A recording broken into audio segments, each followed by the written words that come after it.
Pemirsa, calon wakil gubernur Jakarta nomor urut 3 Rano Karno atau Sidul membatalkan kampanyenya di kawasan Palmerah Jakarta Barat dan memilih takziah ke rumah warga yang meninggal dunia dekat lokasi kampanye. Sementara itu, Presiden ke-7 Republik Indonesia Joko Widodo menyatakan dukungannya untuk calon gubernur Jakarta nomor urut 1 Ridwan Kamil di Pilkada Jakarta. Tenda untuk kampanye Cagup Jakarta nomor urut 1, Pramono Rano, sudah berdiri di Jalan Banjir Kanal Barat, Jatipulo, Jakarta Barat. Namun suasana duka menyelimuti keluarga salah satu warga yang tewas akibat ledakan gas LPG. Rano didampingi politisi PDIP Charles Honoris pun memilih melayat ke rumah duka. Meski membatalkan kampanye, kehadiran Sidul tetap menjadi buruan warga untuk bersuah foto.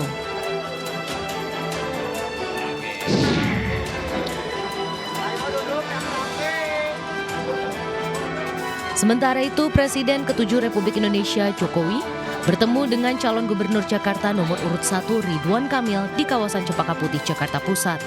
Pertemuan ini semakin menegaskan bahwa mantan gubernur Jakarta tersebut mendukung Ridwan Kamil di Pilkada Jakarta.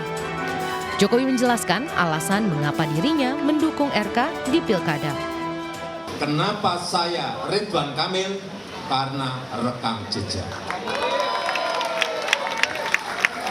Bapak Ridwan Kamil yang pertama pernah menjadi wali kota.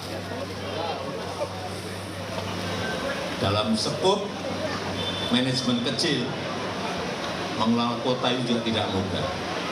Beliau sudah memiliki pengalaman itu. Yang kedua, dalam lingkup manajemen yang lebih besar,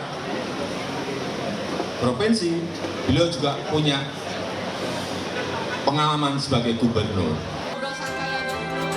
Dalam pidato singkatnya tersebut, Jokowi juga menginginkan agar Pilkada Jakarta 2024 bisa seperti Pilpres 2024 yang berjalan satu putaran. Tim Liputan iNews melaporkan. Yang perdana gugatan pra-peradilan yang diajukan Tom Lempong digelar di Pengadilan Negeri Jakarta Selatan Senin pagi. Agenda sidang yakni pembacaan permohonan gugatan.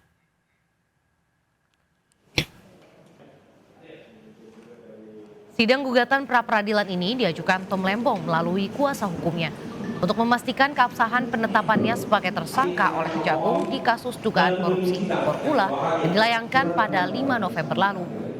Pengacara Tom Lempong, Ari Yusuf Amir, menyampaikan 5 poin terkait permohonan gugatan pra-peradilan. Salah satunya, klien tidak diberikan hak untuk menunjuk penasehat hukum saat ditetapkan sebagai tersangka. Penetapan Tom Lempong sebagai tersangka dinilai cacat hukum karena tidak didasarkan pada bukti yang cukup.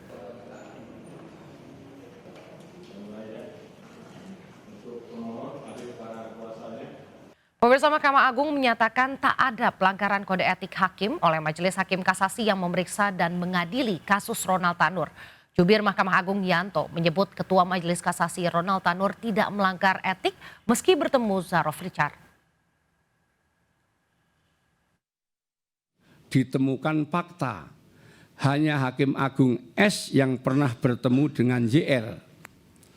Pertemuan itu terjadi secara singkat dalam acara pengukuhan guru besar honoris causa di Universitas Negeri UNM Makassar. JR sempat menyinggung masalah kasus Ronald Tanur tetapi tidak ditanggapi oleh Hakim Agung S. Dan tidak ada fakta pertemuan lain selain pertemuan di UNM tersebut. Adapun Hakim Agung A dan ST tidak dikenal oleh YR dan tidak pernah bertemu dengan YR. Bahwa pemeriksaan perkara kasasi Ronald Tanur berjalan secara normal selayaknya perkara kasasi pada umumnya. Kesimpulan, dari pemeriksaan tidak ditemukan pelanggaran KEPPH yang dilakukan oleh Majelis Kasasi perkara nomor 1466 Kapit 2024 sehingga kasus dinyatakan ditutup.